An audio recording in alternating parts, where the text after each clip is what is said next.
If you've ever had a leaky pipe under your sink, chances are it could be the P-trap. I'm How To Bob, and I'm going to show you how to replace it. Here you can see the drain. It's called a P-trap. You can see it's kind of in the shape of a P. So we're going to go ahead and replace it. You can see this one had some modifications done to it and it's leaking. So I'm going to loosen up the first nut here. And there's no particular order, but I'm just going to loosen the one that's hooked up to the tailpiece. And then what I do is slide the washer up, and that'll hold the nut out of the way while I get the rest of it loosened up. You can see it was loose there.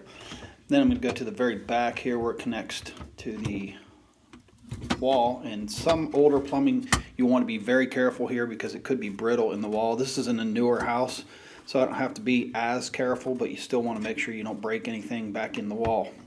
Next, I'm going to remove the nut on the swivel piece here. And you can see it swivels around, and you see that I put a bucket underneath there, and there's also a towel underneath there. You'll see why here. It's going to start leaking, and it's pretty nasty. So now I can gently slide the piece out of the wall, and here is my new one. You'll notice it comes with two washers.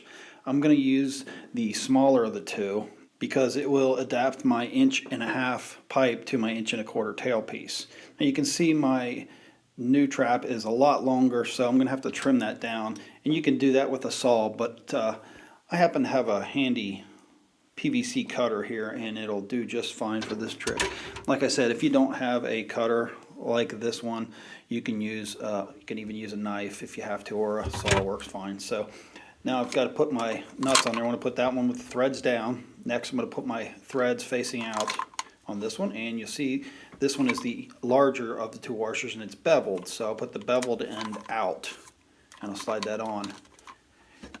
Now I'm going to take, and this is how it's going to look once I get it all done, but now I'm going to take my piece and slide it into the wall and then push my washer into the taper that's in the wall, and I'll loosely tighten it, not real tight. So now here's my 1.25 inch. You can see it's going to go on here, but first I need to take my old one off, and then I slide my new one on, and I'll hold that up there, put that up there and hold the nut. So now I can put my nut on here and swivel this piece over to the tail piece, and I want to keep everything loose so I can get everything lined up before I tighten it.